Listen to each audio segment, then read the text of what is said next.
Welcome to Blind Abilities. I'm Jeff Thompson. I'm sitting in the Blind Abilities studio, and I want to send a message out to you that the team here at Blind Abilities is thinking of you. We want you all to stay well and to stay informed. Be kind to others, wash your hands regularly, and practice good social distancing. And if you're in a situation where you're doing your education, your schooling from home, we put together some resources and some suggestions that can be useful during these times of isolation away from our school, our work, our normality. And be sure to check out all the links in the show notes. We then talked to Maria. She's a parent of a high school student, Simon, who is at home continuing his education. Maria herself is doing her work from home too. The different dynamics that the family has adjusted to, the challenges that they've faced, and how these moments, some of the flexibility that is built into the entire family staying at home, has given them the opportunity to enhance their skills in technology, alternative techniques, and enhancements in life skills as well. We hope you enjoy. And for more podcasts with the blindness perspective, check us out on the web at www.blindabilities.com, on Twitter at blindabilities, and subscribe to our Blind Abilities podcast. Remember, it's 2 words, Blind Abilities, on any of your podcatchers of choice. For many people with disabilities, much of the data regarding the COVID-19 coronavirus outbreak, which is typically in a graphical format consisting of graphs and charts and inaccessible to the blind and visually impaired. Tyler Littlefield has created this site in hopes that people with disabilities can be able to access the information. So check it out. That's cvstats.net. cvstats.net. Thank you, Tyler, and we put that link in the show notes. Another good resource for information about the COVID-19, the coronavirus, is the Weather app. This is a native app to the iPhone, and it's owned by the Weather Channel. Now, the Weather Channel is owned by IBM, and because of location services, they've been able to track the movement of all these iPhones throughout the states. Thus, they can come up with some models and some information about the coronavirus and the people movement. This has been used in Minnesota as they put some models together, and so I got curious, so I opened up the Weather app, went down to the bottom left-hand corner and tapped on the Weather Channel, and then there's a link for the coronavirus, and it's interesting information, so check that out. The National Homework Hotline for blind and visually impaired students has been launched, and you can find that at www.vistaseducation.com/homework hotline. And this is a free service for K-12 and college students in the United States who are experiencing school closures due to the COVID-19. Areas of help include, but are not limited to, science, math, social studies, ELA, NIMIT, and literary braille. Questions regarding JAWS, voiceover, screen readers, refreshable braille displays. The type of questions that you would ask your teachers, your TVIs, or your friends, mentors with experience with accessible devices or topics of education. On their website, they say that the NHH BVI responders are experienced TVIs, tutors, STEM professionals, blind mentors, and college students. You can submit these by email or phone. So be sure to check out the links that will drop right here in the show notes. If you go to freedomscientific.com, you'll find an announcement that they made about JAWS, ZoomText, and Fusion free up until July 30th, 2020. And this is for all households in United States and Canada. Such a great deal. You can find that at freedomscientific.com. A couple Facebook groups that you can ask questions on. One is Assistive Technology Community for the blind and visually impaired. The other is the Blind Abilities Community. Here you can ask questions because other people are there with experience with the technology and may have answers for you, are willing to help, and willing to learn from you too. And once again, we got all the links in the show notes. And if you need assistance, there's a couple apps that I highly suggest downloading. Be My Eyes is a free app for Apple and Android that you can download and get visual assistance through a video feed from a volunteer. That's Be My Eyes. Another application is Aira, A-I-R-A. and that's available on the App Store and the Google Play Store. This is a free app that you download. The first 5 minutes are free. You're connected with a trained agent to help you, assist you, or answer some questions, or to visualize something that you have trouble accessing. Beyond the 5 minutes, they have plans that you can purchase. And IRA just announced that college students can now receive free IRA access. And you can inquire about this by emailing them at support@ira.io. A few apps that I feel are essential, especially if you're going to school or working from home. One is Envision AI. This is an OCR reader, plus a little bit more than just that. But for the most part, it's a quick way to access the printed word. You can try out the free trial, and believe me, the Envision AI app is one of the most accurate and efficient OCR apps available to us. They got a great support staff, and they're always updating the app, keeping it running at the most optimal performance and efficiency. Another is Seeing AI. It's a free app, and this has a great many of options built into it. This too is an OCR reader. Optical character recognition gives you access to the printed word. Just hold it over the image and it'll start reading. Both of these apps work pretty dang good. And you can find them on the App Store and the Google Play Store. Video chatting or audio chats, stuff you can do with like FaceTime, make FaceTime audio calls, FaceTime video calls, or you can use apps such as Zoom Cloud Meetings. Zoom seems to be one of the most accessible applications out there. I have it on my phone. I also have it on my Mac. It's an easy way to schedule a meeting. Just put in the date and time and then save that information with one click of a button. Then you can paste that right into the email, which there's a link and a person can click on that link. And if they already have the app, it just connects right up to the meeting. Or it instructs them to download the app. Once the app is installed, they click on that link and poof, you're connected. It's kind of like a FaceTime call, but you have so many more options and so many features. You can share information, you can share files, you can share screens, you can record the meeting and save it to the cloud or to your computer. This is a great application where you can utilize the internet to get a lot of people all together on the same page, on the same screen, all at once. Check out Zoom Cloud Meetings. And there's a free book that'll guide you and give you instructions on how to best utilize Zoom from a blindness perspective. Available from Jonathan Mosen from Mosen Consulting. It's called Meet Me Accessibly. And you can check that out on the web at https://mosen.org/Zoom. That's MOSEN.org/Zoom. And now here's Maria with a parent's perspective. Welcome to Blind Abilities. I'm Jeff Thompson. Today in the studio, we have Maria Ceferatti, and she's a parent, and she happens to have Simon, who we all know as a member of Blind Abilities, at home. He's in the 11th grade, and he is schooling from home. Maria, welcome to Blind Abilities. Thank you, Jeff. It's a pleasure to be with you. So there's been some changes, especially in work and schooling around your parts, well, across the whole nation, really. Yes, absolutely. It's slightly surreal, but everybody's doing the best we can. Yeah. It's a big change. It's a big change for everyone, and I suppose especially for high school students because they have such a social component. Exactly. Yeah. That's one of the things I feel like that has changed the most probably with this new situation. I mean, Simon's still getting homework. He's still getting classwork. He's keeping up, with his studies. So that piece hasn't changed. But the fact that he doesn't go to school every day, surrounded by his peers, that is very different. They've had some Zoom classes throughout the week and a couple last week, which has helped just to hear the voices of his classmates participating in classes, but just the day-to-day, class-to-class interactions are not there, which is a big change. It's interesting that so many people have turned to Zoom, and that's something that Simon was pretty familiar with podcasting. Exactly. Yes, we were really lucky that that was the platform that the school chose to go with. I mean, he's also familiar with Skype, but in terms of accessibility and familiarity, yeah, we're very fortunate in that regard. Yeah, that's great. Now, you said he's getting his homework and getting his assignments and staying on top of everything. So is all the interaction through Zoom then? Well, he gets his work typically through Google Classroom. That is the platform where teachers had been all through his high school career so far have been using to disseminate homework and classwork. So that's kind of the go-to platform. So he still goes there every day to check what his responsibilities are, what his schoolwork is. And then teachers will notify the students about special kind of Zoom meetings that they decide to have.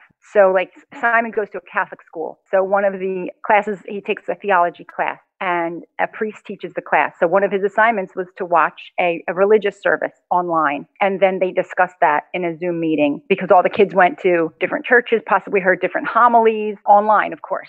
So that was a chance for them to collaborate live after using technology to go to a service. That was kind of interesting. How did you, as a family unit, adjust to the scheduling? You know, he has his school time, his privacy, his workspace. How did that come about? You knew something was going to have to be formulated. Yes, and I think we're still adjusting. I don't know if we have sort of a perfect fit yet, but we're working on it. So Simon has his own bedroom, and he has a desk there with his 3 computers. He has a Dell laptop, he has a MacBook, and he has an HP, along with his iPhone, iPad, stuff like that. It's definitely a tech hub there in his room. He uses usually either his MacBook or his HP to access his work, and he does his work on his Braille Note Touch as well.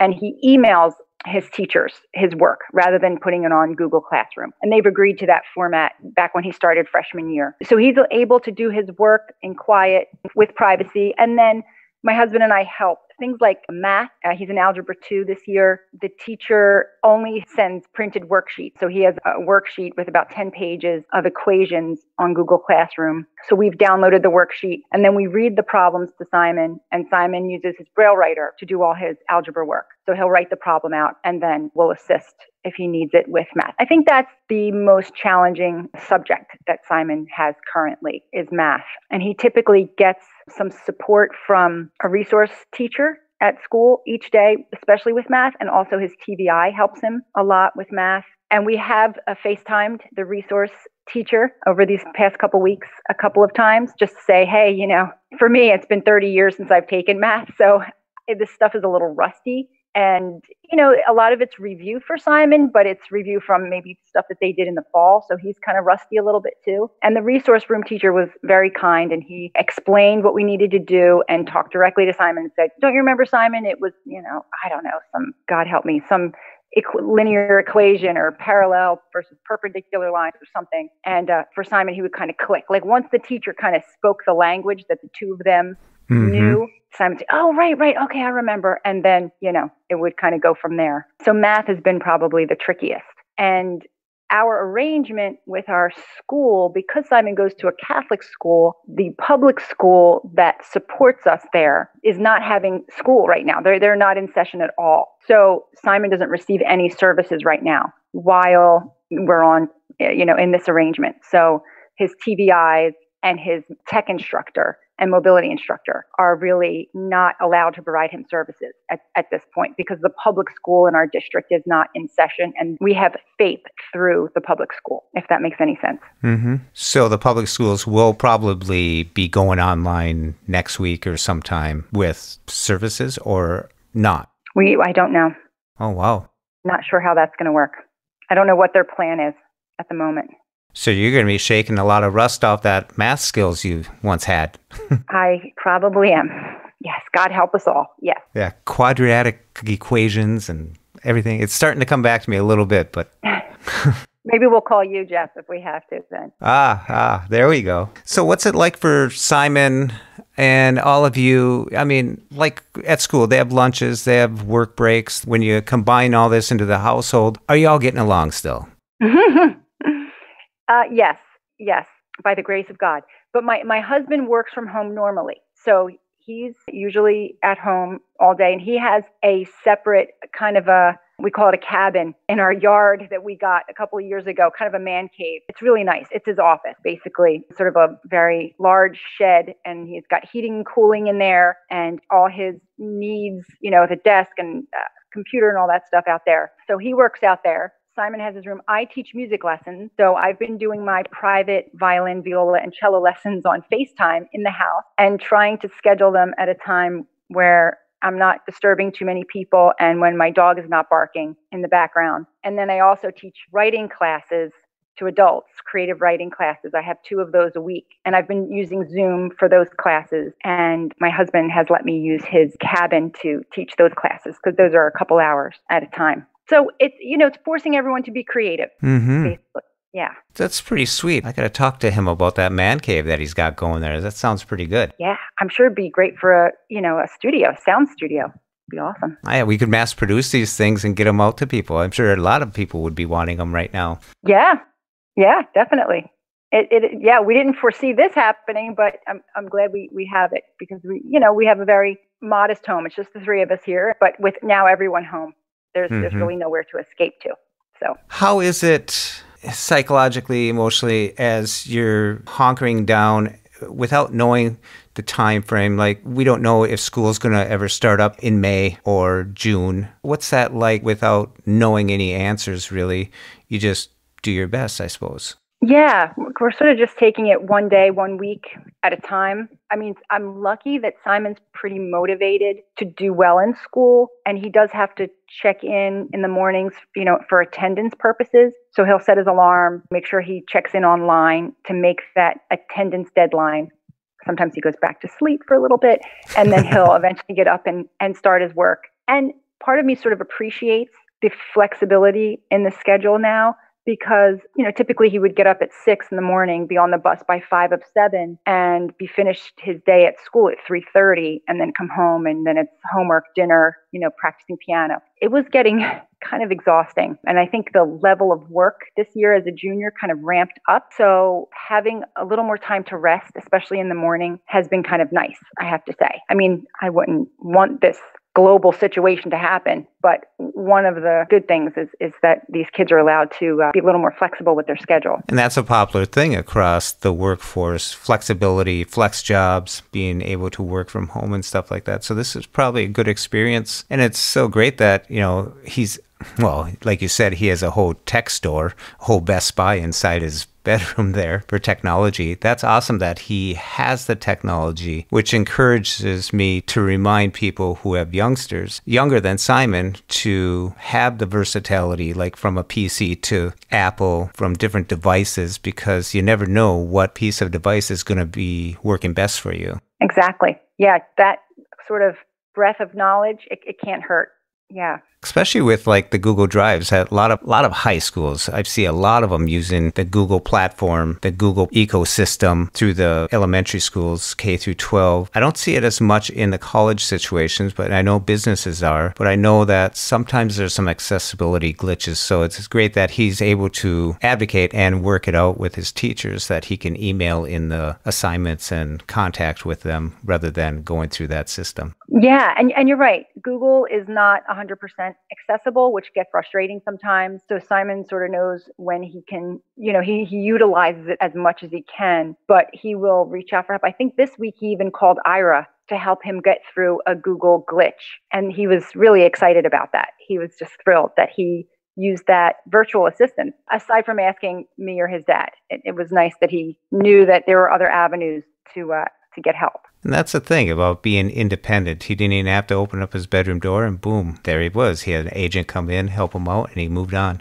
Exactly. Great. We should shove his dinner under the door and he'd be good, I think, at this point. I'm not getting involved in that.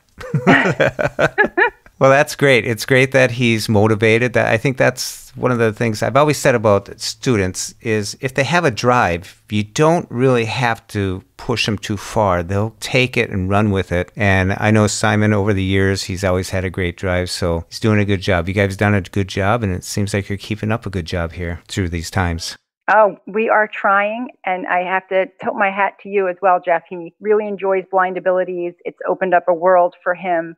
Part of his leisure time in his room is, getting on the blind abilities community groups and listening to the podcasts and stuff. That's opened up a whole world for him. So I appreciate that. Well, he's part of that world. He's been part of it since before his voice even broke, he was part of it. So that was I remember that day when he gave that speech at the school. All of a sudden, Lori and I were like, wait, his voice, it's changed. Exactly. Yeah, he sang a Barry White song at my sister's wedding, and that's the moment I knew. I'm like, okay, he's a baritone. It's happening. It's here. Yes. Well, it's pretty impressive to hear that you're doing music lessons through this technology that so many people, it's brand new to them, reaching out and conducting classes. Is this something you've done before? No, not at all. As a matter of fact, as technologically advanced as Simon is, I am on the opposite end of the spectrum. I still use, believe it or not, a 2007 MacBook. And Simon's like appalled. He just like, you need a new computer. When are you going to get a new computer? This is ridiculous. I literally, I can't even update the operating system anymore. It is kind of ridiculous. So I had to have a tutorial by my husband with Zoom. And I often go to Simon for help with things that happen with my technology. So it's been a little bit exciting for me as a kind of a Luddite dinosaur to try out this new technology. And it's exciting and it's working. So that's even better. It's great to see my students playing their instruments and to be able to continue and keep their musical lives consistent, at least during this kind of upheaval that we're in. I love the sound of the string instruments, especially the cello, especially in movies when you hear it coming in the background. All the soundscapes, those are great instruments to be hearing. They are. They are. The thing that you and Simon need to invent, though, what is tricky is I can't rehearse my string ensemble because there's a lag. Mm-hmm. So we can't all play at the same time. So right now I'm doing individual lessons, which works out fine, but I would love to rehearse the kids as a group, and I can't do that right now. So that'll be next. Is the leg intermittent, like way off, just way off? It's off enough that it would be disturbing to try to rehearse everyone together unless you had no sense of rhythm. Then it would be fine. Isn't that jazz? No, I'm kidding. Ooh. No. Ouch. I know some jazz musicians who did this online and they played, but they found the timing difference. They timed it out and they would just play knowing where the other one is. I think that takes a lot of experience and a lot of, I couldn't do that. I need to have the exact beat going right now. Yes, those jazz guys and girls could definitely do that. That's right up their alley. Yeah, I would imagine they would be able to do that, but not my fifth grade violin students would not be able to do that. No. Well, great. Well, Maria, I really want to thank you for coming on the Blind Abilities and talking about Simon and the experiences and the challenges that you guys are overcoming. And I just want to wish all of you to stay well and stay informed. And thank you. Oh, my pleasure, Jeff. Like I said, we're so grateful for the Blind Abilities community. And thanks for giving a voice to the parents that are going on this ride along with their students at home. Appreciate it.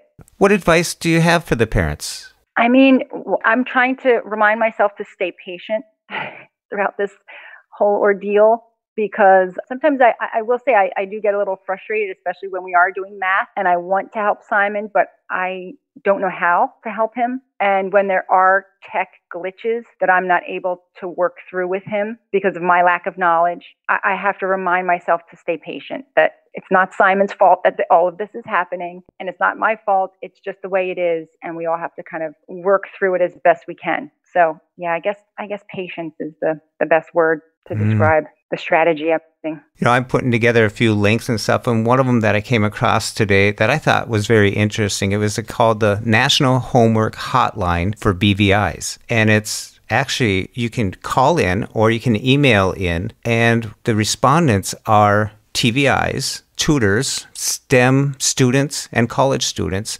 that respond to this list, basically, that they put together in a hotline. So I'll put the link in the show notes for any other parents that are listening. It might be something useful if you have a question that you could connect up with a TVI out there. That's fantastic. We will be calling them today when we are doing algebra homework. I will be excited to see that link. All right. There is one other piece that I wanted to mention that I forgot to talk about, and that is the daily living skills that we're able to work in. Because we have a little bit more flexible time now, I am trying to encourage Simon to be more independent in the house.